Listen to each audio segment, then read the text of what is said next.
We generate power when it's not windy and when it's not sunny. So that means during those periods of time, the more tidal resource you have, the less fossil fuels you're having to rely on during that period. Hello and welcome to The Switch. I'm Milne and today we're talking about tidal power. The tide has immense force, but there are only a handful of installations around the world turning it into electricity. Off the coast of the Orkney Islands in Scotland, Orbital Marine is testing tidal stream power, turbines that float in the water. I spoke to Chris Milne, the company's CFO. Why hasn't it been widely commercialised sooner?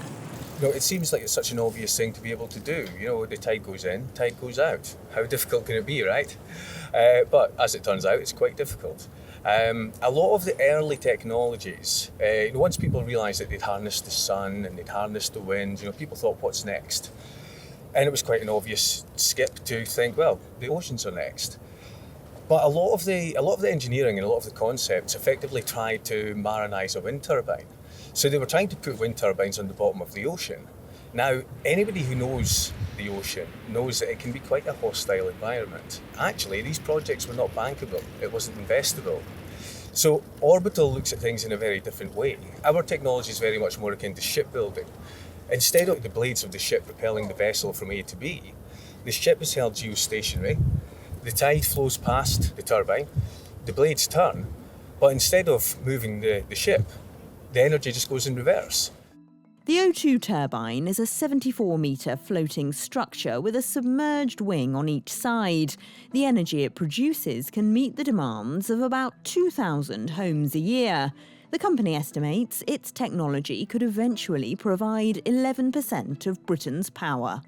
International Energy Agency estimates that there's 100 gigawatts of extractable tidal resource around the world. So, we hold our hands up. That's not as big a market as wind. It's not as big a market as solar.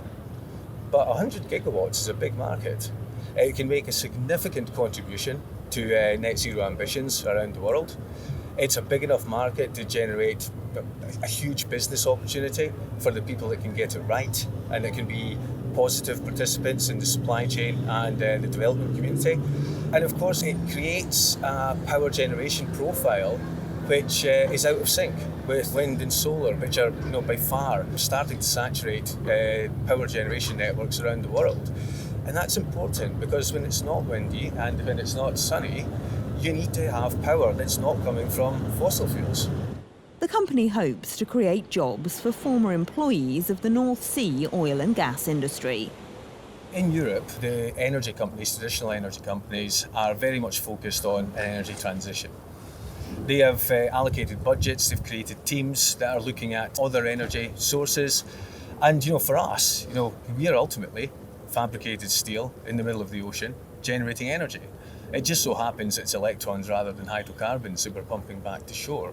So there's a lot of analogous features from our technology that the oil and gas industry can actually recognise and are already comfortable and familiar with. The spike in energy prices since the start of the war in Ukraine has made the transition to green energy look more urgent than ever, but it's also made new oil and gas projects much more attractive to investors. We are now having to compete a lot harder in the merit order. These are quite long-term growth plans that we've got. We are at the start of an industry. And if you're competing against a project that could be built in the next 5 years and start generating significant sums of money, when it gets to investment committee decisions, how serious companies are about the energy transition comes into play. Orbital Marine were the first company to test a floating tidal barrage. Similar projects are now underway in Canada, but the company hopes to export its technology around the world. Tidal energy benefits from infrastructure and skills that the UK already has.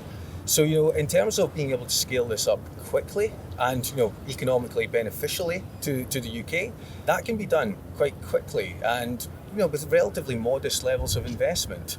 And of course, if you do it right and costs do come down, which makes those costs palatable to other governments around the world, then what you've got is an export industry. And that's the goal here.